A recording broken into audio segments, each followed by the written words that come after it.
கூடிய விஷயம் தான். நீங்க இன்னும் 4 திருநங்கைகள் அல்லது ஒரு 10 திருநங்கைகளுக்கு உங்களால வேலை வாய்ப்புகள் நீங்க கொடுக்குறீங்க. ஆனா அதே ஒரு பிரைவேட் கம்பெனில பாத்தீங்க அப்படின்னா கண்டிப்பா திருநங்கைகளை அக்செப்ட் பண்ணிக்க மாட்டாங்க.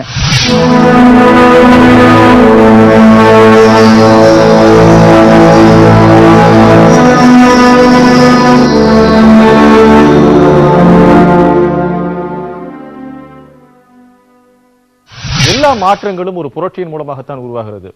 ஏன்னா என்ன பிரச்சனையே தெரியாம வெளியேறுகிற ஒரு குழந்தையா வெளியேற ஒரு ஆணா இருந்து பெண்ணா மாறி குழந்தையா வெளியேறப்ப அந்த வருத்தம் அந்த வேதனையிலிருந்து இந்த சமூகம் புரிந்து கொள்றதுக்கு நிச்சயமா அந்த மாதிரி தன்னார்வ தொண்டு ஆரம்பத்தில் முன்னெடுத்து சென்ற பல்வேறு விஷயங்கள், பல்வேறு போராட்டங்கள், பல்வேறு விழிப்புணர்வு பிரச்சாரங்கள் தான் அரசை செவி கொடுக்க செய்தது. என்னென்னலாம் செஞ்சுட்டு இருக்கீங்க, என்னெல்லாம் கேட்கறீங்கிற விஷயத்தை கேட்டு இன்னைக்கு ஒரு வாரியம் மூலமாக பல்வேறு விஷயங்களை செய்யலாம் சொல்லிட்டு இருக்காங்க.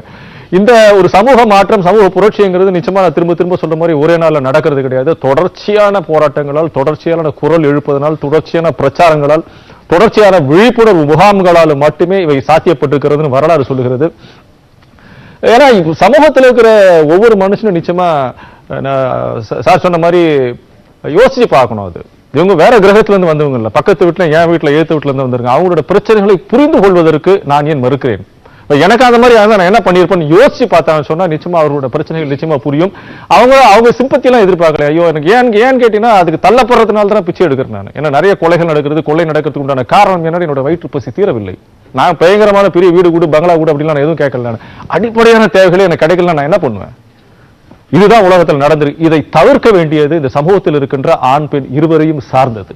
அது பெற்றோர்களா இருக்கலாம், அக்காவா இருக்கலாம், அம்மாவா இருக்கலாம், கூட பிறந்தவங்களா இருக்கலாம், பக்கத்து வீட்டுல இருக்க யாராக இருந்தாலும் நிச்சயமா செய்ய வேண்டிய பொறுப்பு இருக்குது அப்படின்னு நான் நம்புறேன். நான் இந்த பக்கத்தை கேட்ட நான் அங்கீகாரம் கிடைத்து விட்டது என்று சந்தோஷமாக கூறினாலும் என்னென்ன வகையான அங்கீகாரங்கள் இன்னும் தேவைப்படுகிறது என்று இந்த பக்கத்தை கொஞ்சம் கேட்கலாம். சொல்லுங்கம்மா. இப்ப இவர் சொன்னாரு, ஒருத்தவங்க ஆபீஸ்ல யாரும் காசு கேட்டு பிரச்சனை பண்ணன்னு சொல்லிட்டு கொடுக்கலன்னு சொல்லியதுக்காக ஒருத்தவங்க பண்ணதால ஒருத்தர் பண்ண தப்பால எல்லாம் பண்ணன்னு சொல்லிட்டு எல்லாரையும் தப்பா, எல்லா திருநங்கையும் தப்பா நினைக்கிறதுன்னு சொல்றாரு. இப்போ ஒரு ஆண் கொலைக்காரனா எல்லா ஆணும் கொலைக்காரனா ஆயிடுவாங்களா? ஒண்ணு 3வது பால் என்னன்னு சொல்லிட்டு என்ஜிஓ மூலியமா தான் அவளுக்கு வேலை கிடைச்சுன்னு சொன்னாரு. என்ஜிஓ மூலியமா மத்த இவ்வளவு பேர் இருக்காங்களே, இவங்க யார் போய் அப்ளிகேஷன் போய் கம்பெனில ட்ரை பண்ணிருக்காங்க கேளுங்க. இப்ப பனியன் கம்பெனில போய் இவங்க வேலை இல்லை, இவ்வளவு பேருக்கு பனியன் கம்பெனில வேலை இருக்கு. இந்தியாலே பனியன் கம்பெனி திருப்பூர்ல ஃபேமஸ் சொல்றாங்க. அது மாதிரி சொல்லி அந்த திருப்பூர்ல போய் இவங்க ட்ரை பண்ணாங்க அந்த பனியன் கம்பெனி வேலைக்கு. அது மாதிரி 3வது பாலினம் சொல்லிட்டு அப்ளிகேஷன் இல்லைன்னாங்க. யார் சொன்னா? அப்ளிகேஷன் இருக்குது. அப்ளிகேஷன் 3வது பாலினம் அதர்னு வந்திருக்குது. இப்ப அவங்க ஒண்ணு பார்க்கலன்னு நினைக்கிறேன், அதனால அவங்களுக்கு அப்படி சொல்றாங்க. தெரிஞ்சுக்கிட்டோம் 3வது பாலினம் சொல்லிட்டு வந்திருக்கு. அது மாதிரி ஐயா, ஆணென்ற உடலுக்குள்ள பெண்ணோட உணர்வுகளை சிறைப்பட்டு கிடக்கிறது ஒரு 10 வருஷத்துக்கு முன்னாடி இருந்தது. இப்ப நான் ஒரு பெண்ணோட உணர்வை பெற்றிருக்கேன்னு தைரியமா எடுத்து சொல்றாங்களே, இதுவே ஒரு சமுதாயத்துல ஒரு மிகப்பெரிய அங்கீகாரம் இல்லையா? இந்த மாதிரி ஆப்போசிட்ல சொன்னாங்க, இங்க எத்தனை பேரை குடும்பத்துல ஏத்துக்கிட்டாங்கன்னு சொல்லி கேட்டாங்க. ஏன்னா எங்க குடும்பத்துல ஏத்துக்கிட்டாங்க எப்படின்னா, எங்க சொந்த பந்தம்லாம் ஃபர்ஸ்ட் நான் வீட்டுக்கு போனப்போ ஏத்துக்கல. எங்க அப்பா ஒரே வார்த்தை சொன்னாங்க, அவன் எப்படி இருந்தாலும் பரவாயில்ல, என்னோட பையன் இப்ப பொண்ணாயிட்டான், நான் ஏத்துக்கிறேன்னு சொல்லிட்டு எங்க அப்பா ஏத்துக்கிட்டாங்க. எங்க அப்பா ஏத்துக்கிட்டதுக்கு அப்புறம் சில நாட்களுக்கு அப்புறமேட்டுக்கு என்னை வேண்டான்னு சொன்னவங்க எல்லாருமே ஏத்துக்கிட்டாங்க. என்னை வேணான்னு சொன்னாங்களே அவங்க தான் ரொம்ப க்ளோஸடா ஆயினாங்க. அப்புறமேட்டுக்கு என்ன ஆயிடுச்சுன்னா, இப்போ திருநங்கை ஆகணும்னா பாம்பே, பூனே, பெங்களூர் அந்த மாதிரி இடத்துக்கு போய் தான் முன்னாடி ஒரு 10 வருஷத்துக்கு முன்னாடி போய் ஆகிட்டு இருந்தாங்க. இப்பெல்லாம் அப்படி கிடையாது. அவங்கவுங்க வீட்லயே ஆப்ரேஷன் பண்ணி அவங்கவுங்க வீட்லயே, இதோ அப்படிங்கிறவங்க அவங்க வீட்லயே தான் ஆப்ரேஷன் பண்ணாங்க. அவங்க அம்மா அப்பா அவங்க எல்லாம் அவங்க குடும்பத்தோட சம்மதத்தோட தான் ஆப்ரேஷன் பண்ணிருக்காங்க. அந்த மாதிரி என் ஃப்ரெண்டு ஒருத்தவங்க இருக்கிறாங்க. அவங்க இப்போ ஒரு மாசத்துக்கு முன்னாடி ஆப்ரேஷன் பண்ணாங்க. அவங்க அம்மா தான் எல்லாமே பாத்துக்கிட்டாங்க. அந்த மாதிரி ஏத்துக்கிட்டனாலதான் அவங்க குடும்பத்திலேயே ஆபரேஷன் பண்ணி எல்லாமே பாக்குறாங்க. திருநங்கைங்களுக்கு ஃபர்ஸ்ட் சப்போர்ட் பேரண்ட்ஸ் கிட்ட தான் இருந்து வரணும். சரிங்களா? அப்பா அம்மா யார் ஒதுக்குனாலும் அம்மா ஒதுக்க மாட்டாங்க. ஏன்னா அவங்க கருவுல நம்ம சுமந்து பெத்த தாய், அதனால அவங்க கண்டிப்பா நம்மளை ஏத்துக்கதான் செய்வாங்க. அவங்க கேட்டாங்க, இவங்க எல்லாம் அப்பா அம்மா ஏத்துக்கிட்டா ஏன் சென்னையில இருக்காங்க, அவங்க ஊர்ல இருக்கல. இப்ப பொதுவா ஒரு ஆக்ட்ரஸ் எடுத்துக்கலாம். ஆக்ட்ரஸ் இப்ப அப்பா அம்மாவோட சப்போர்ட்டோட தான் இருக்காங்க. அப்புறம் அவங்க சென்னைக்கு நடிக்கிறாங்க. நிறைய வாய்ப்புகள். காரணம் என்ன? அவங்க இஷ்டப்பட்ட இடத்துல வாழலாம், அது அவங்களோட தனிப்பட்ட சுதந்திரம். அதே மாதிரி இன்னொரு விஷயம் என்னன்னா, இப்ப பெத்தவங்க குழந்தைங்களை ஏத்துக்கலன்னு நினைக்கிறீங்க திருநங்கைங்களை, ஆனா ஏத்துக்கினாங்க.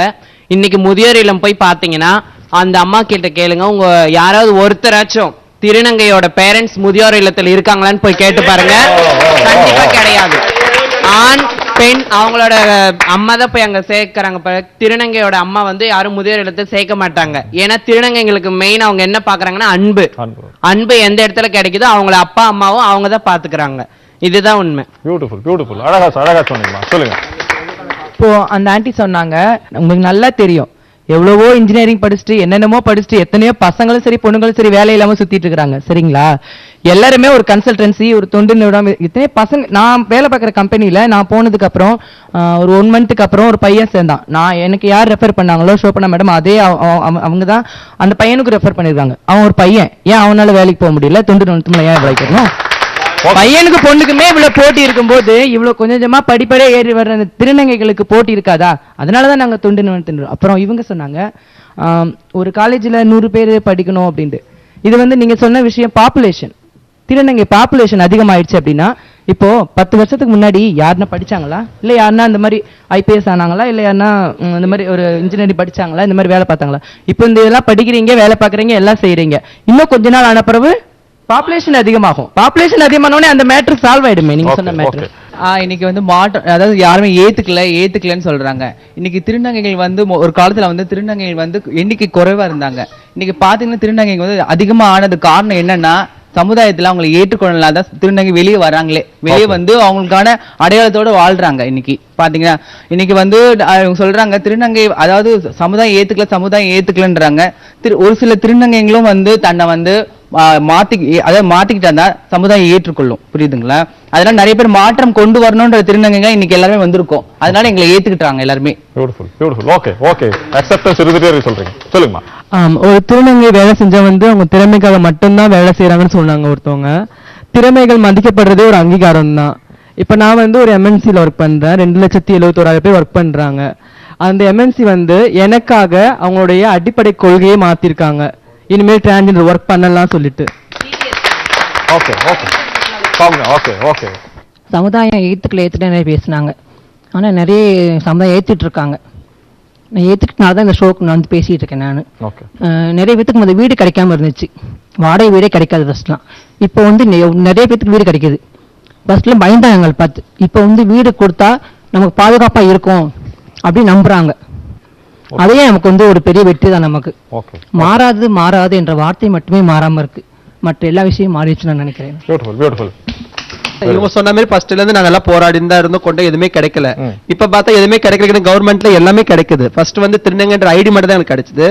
இப்ப எங்களுக்கு வந்து ஓட்டர் ஐடி கிடைக்குது, ரேஷன் கார்டு கிடைக்குது, கவர்மெண்ட்ல எங்களுக்கு வீடு அலாட் பண்ணிருக்காங்க. அதனால எல்லா சகலும் கிடைக்குது. இப்ப படிச்ச திருநங்களுக்கு வேலை வாய்ப்பு கொடுக்குறாங்க, படிக்காத திருநங்களுக்கு ட்ரைனிங் கொடுத்து அது மூலியமா சுயத்திறமை வேலை செய்ய எல்லா திறமையிலும் எங்களுக்கு வந்துட்டு தான் இருக்கு. எல்லாம் இல்லைன்னு கிடையாது. எதுவுமே எடுத்தோம் ஸ்டெப்ல லிஃப்ட்ல ஏற முடியாது. ஸ்டெப் பை ஸ்டெப்பா தான் போகணும். அதுல நாங்க பாதி தடுக்கி தாண்டிட்டோம். இல்லைன்னு சொல்ல யாராலையும் முடியாது. அதனால நாங்க நிறைய திறமைகள் இருக்கு, அதை சாதிக்க நினைக்கிறோம். கடன் வாங்கி வீடு வாங்குறது என்ன மாதிரி செல்ஃப் எம்ப்ளாய்டுக்கு கஷ்டமான விஷயம் புரியுது. ஆனா ஹோம் லோன் ரொம்ப ஈஸி, கஷ்டமானதே இல்ல. எப்படி? அதான் நம்ம ரெப்கோ ஹோம் ஃபைனான்ஸ் இருக்குல்ல. அப்படியா? Yes ma'am. ரெப்கோல மனசுக்கும் தேவைக்கும் ஏத்த மாதிரி லோன் ஆப்ஷன்ஸ் இருக்கு. ரொம்ப ஃப்ரெண்ட்லியான சர்வீஸ், ஃபாஸ்டும் கூட. உடனே லோனும் கிடைக்கும். நமக்கு இங்க லோன் சம்பந்தமான எல்லா விவரமும் வெளிப்படையா இருக்கு. இப்ப சொல்லு. Repco home finance. ரெப்கோ உங்களின் தேவைக்கும் உன்னத சேவைக்கும். இதுக்கு மகளா திட்டிட்டு இருந்தீங்க. குழந்தைக்கு தாய்ப்பால் முக்கியங்கிறது கூட தெரியாதவள கொஞ்சம் சொல்றேன். ஓஹோ, என்ன ஓஹோ? குழந்தை பிறந்த 1/2 மணி நேரத்துல சீம்பால் கொடுக்கணும்னு கூட ஒரு பொண்ணுக்கு தெரியாது. எத்தனை கோடி கொடுத்தாலும் இந்த மாதிரி நோய் எதிர்ப்பு சக்தி ஒரு பிள்ளைக்கு கிடைக்குமா? ஆமாமா. என்ன ஆமாமா? பிறந்த 6 மாசம் வரைக்கும் பிள்ளைக்கு தாய்ப்பால் மட்டுமே போதும், தண்ணி கூட தேவையில்லை. 2 வருஷம் வரைக்கும் குழந்தைக்கு தாராளமா தாய்ப்பால் தரலாம். 6 மாசத்துக்கு அப்புறம் தாய்ப்பாலோட மத்த உணவெல்லாம் கொடுக்கணுங்கிறது தெரியுமா தெரியாதா? மூஞ்சியை பார்த்தா ஒரே குழப்பமா இருக்கிற மாதிரி இருக்கு. ஒழுங்கா போய் அங்கன்வாடி மையத்துல போய் விலாவாரியா எல்லாத்தையும் தெரிஞ்சுக்க.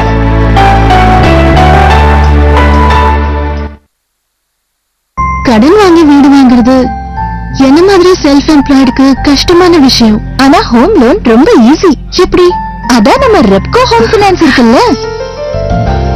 ரெப்கோல மனசுக்கும் தேவைக்கும் ஏத்த மாதிரி லோன் ஆப்ஷன்ஸ் இருக்கு. ரொம்ப ஃப்ரெண்ட்லியான சர்வீஸ், ஃபாஸ்டும் கூட. உடனே லோனும் கிடைக்கும். நமக்கு இங்க லோன் சம்பந்தமான எல்லா விவரமும் வெளிப்படையா இருக்கு. இப்ப சொல்லு. Repco home finance. ரெப்கோ, உங்களின் தேவைக்கும் உன்னத சேவைக்கும். என்ன கோமதி, அங்கன்வாடி மையத்துல இருந்து வெளியே வர? என் பையனை தான் அங்க விட்டுட்டு வர. குழந்தைக்கு கட்டாயம் தேவைப்படுற முன்பருவ கல்விய நம்ம அங்கன்வாடி மையங்கள்ல விளையாட்டாவும் செயல் விளக்கமாவும் அறிவு தூண்டக்கூடிய வகையிலையும் சொல்லி தராங்க. அதோட முட்டை, கொண்டைக்கடலை, பாசிப்பயிறு, உருளைக்கிழங்குன்னு சத்தான உணவுகளும் தராங்க. அத்தனையும் செலவில்லாமலா? ஆமாக்கா, இங்க முன்பருவ கல்வியை முடிச்சிட்டு பள்ளிக்கு போற குழந்தைங்க அறிவிலையும் பண்பிலையும் சிறந்து விளங்குறாங்கன்னா பாத்துக்கோங்க. நாளைக்கு ஏமாத்தனையும் அங்கன்வாடி மையத்துக்கு கூட்டிட்டு வந்துடுறேன்.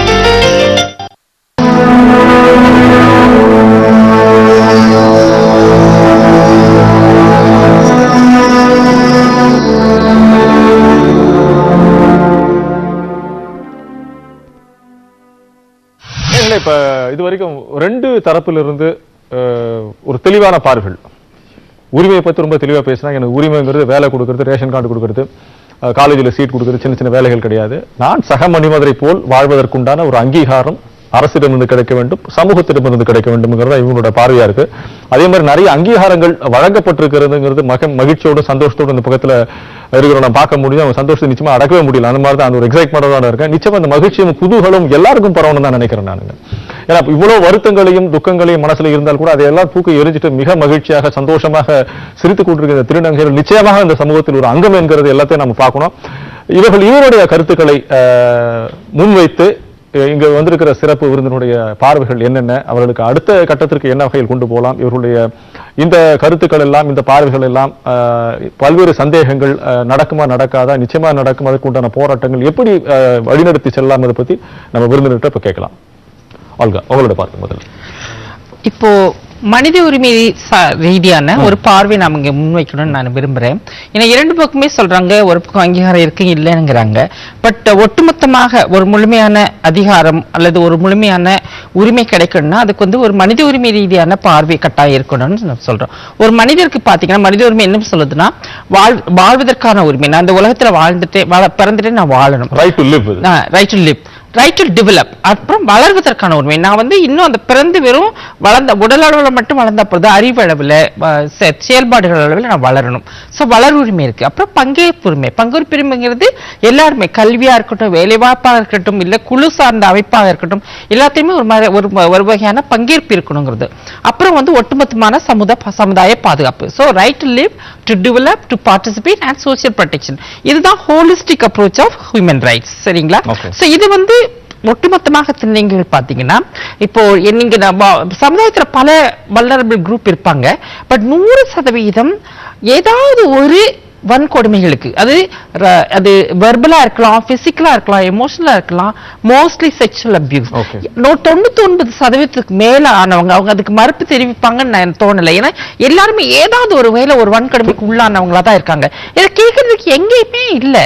அது பெற்றோர்களுடைய சம்மதம் இருந்தாலும் சரி, பெற்றோருடைய அங்கீகாரம் இருந்தாலும் சரி, இல்ல பள்ளிக்கூடங்கள்ல இருந்தாலும் சரி, எல்லா இடமே வன்கொடுமைகள் நடந்துட்டே இருக்கு. அதை வந்து நம்ம கேட்கறதுக்கு எந்த ஒரு கொள்கையோ எந்த ஒரு சட்டமோ இல்லைங்கிறது தான் இது வந்து நிதர்சனமான உண்மை. சோ இதை முன்வச்சுதான் போராட்டங்கள் நடந்துகிட்டே இருக்கு. இவங்க சொல்ற இந்த அக்செப்டன்ஸ்ங்கிற விஷயமே அந்த போராட்டத்தின் ஒரு இம்பாக்ட் தான். சோ இந்த இம்பாக்ட் வந்து நம்ம முழுமையாக ஹோலிஸ்டிக்காக கிடைக்கணும்னா அதுக்கு வந்து கொள்கை அளவில் மாற்றங்கள் வரணும். நான் வந்து ஒரு முழுமையான ஒரு ஆய்வுல ஈடுபட்டு இருக்கேன். அது எப்படின்னா குழந்தை பருவத்தில் என்னென்ன பிரச்சனைகள் ஏற்பட்டிருக்கு அதுவும் 4 பகுதியா நாங்க அதை பிரிக்கிறோம். ஒண்ணு வந்து வீட்டுக்குள்ள, குடும்பத்துக்குள்ள, அப்புறம் வந்து அக்கம் பக்கம். நான் வந்து வீட்டை விட்டு வெளியே வரும்போது என்னெல்லாம் சொல்லி கிண்டல் பண்றாங்க, நான் விளையாடும் போது எனக்கு என்னென்ன பிரச்சனைகள் வருது, மற்றவங்களுடைய விளையாடுறதுக்கான அனுமதி இருக்கா இல்லையா, மற்றவங்களோட சோசியலைஸ் பண்றதுக்கு என்ன அனுமதிக்கிறாங்களா இல்லையா. அப்புறம் 3வது இடம் கல்வி சூழல். ஒரு குழந்தை வந்து அதிக நேரம் வந்து கல்வி நிறுவனங்களை தான் பண்றாங்க. அங்க நீங்க பாத்தீங்கன்னா எல்லாருமே அந்த ஒத்துக்குவாங்க, ஏதாவது ஒரு வகையில சக மாணவர்களாலேயோ இல்ல ஆசிரியர்களால் அதிகமான பேர் வந்து வன்கொடுமைக்கு உள்ளாக்கப்படுறாங்க. சோ இந்த 4 விஷயங்கள், அதாவது குடும்பம், அக்கம் பக்கம், கல்வி நிறுவனங்கள் மற்றும் பொது சமுதாயம், இந்த 4 இடத்துல இந்த 4 வகையான உரிமைகள், right to live, to develop, participate and social protection எங்கெல்லாம் அவங்களுக்கு மீறப்பட்டிருக்குங்கிறது நம்ம கட்டாயம். ஏன்னா இது வந்து திருநங்கையர் அல்லது மாற்றுப்பாலின விஷயங்கிறது வந்து வெறும் இந்தியாவில் தமிழ்நாட்டில் இருக்கிற பிரச்சனை இல்லை. இது உலகளாவிய பிரச்சனை. உலகம் முழுவதுமே இந்த ஆணாதிக்க சமுதாயத்தில் இது மறுக்கப்படுற ஒரு உரிமை மீறல், ஒரு வன்கொடுமைக்கு உள்ளாக்கப்படக்கூடிய ஒரு விஷயம். சோ ஒட்டுமொத்தமா ஒரு ஆய்வு பண்ணி அதை வந்து குழந்தை பருவத்தில் குடும்பத்தில் இவங்களுக்கு ஏற்படக்கூடிய வன்கொடுமைகளை நம்ம தவிர்க்கணும்னா குழந்தை கொள்கையில மாற்றம் கொண்டு வரணும். சிறப்பு குழந்தைகள் சிறப்பு கவனம் தேவைப்படும் குழந்தைகள் இவங்களை இணைத்தாதான். இப்ப நம்ம நிறைய பேர் பேசுறோம், அப்பா அம்மா ஏத்துக்கிட்டா பக்கத்து வீட்டுக்காரங்க என்ன வந்து கேலி பண்ணும்போது எங்க அம்மாவுக்கு she is very helpless.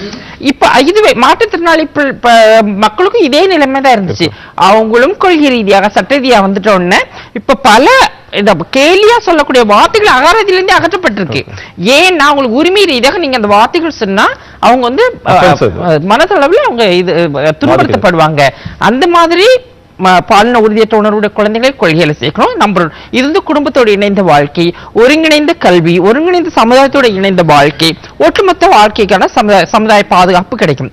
அப்புறம் இப்ப வெளியே வந்துட்டு போய் இருக்கிற எல்லாருக்குமே பாத்தீங்கன்னா முழுமையான வேலை வாய்ப்புக்கான எல்லாருக்குமே வேலை, அதாவது ஒரு சிலருக்கு தான் போய் நம்ம நிறுவனங்களை போய் வேலை செய்ய முடியுது. ஒட்டுமொத்த ஏன்னா நான் ஒரே ஒரு கேள்வி வைக்கிறேன், எல்லா செய்தித்தாள்களையும் எல்லா பத்திரிகைகளையும் வருது வேலை வாய்ப்புக்கு ஆட்கள் தேவை, ஆண் பெண் தேவைன்னு போட்டிருக்க. எங்கேயாவது ஒரு இடத்துல திருநங்கை தேவைன்னு போட்டிருக்காங்களா? ஏன் போடல? அதுதான் நம்ம முழுமையா நம்ம இங்க கேட்கிறோம். அப்பதான் கொள்கை ரீதியான சட்ட ரீதியான மாற்றம் வந்தால் மட்டுமே தான் அது ஒரு ரிசப்ஷனிஸ்ட் தேவை, ஆண்கள் பெண்கள் திருநங்கைகளும் அப்ளை செய்யலாம் அப்படின்னு சொன்னாதான் இங்க இருக்கிற பெண்கள் போய் அதுல இணைந்து வேலை செய்ய முடியும்.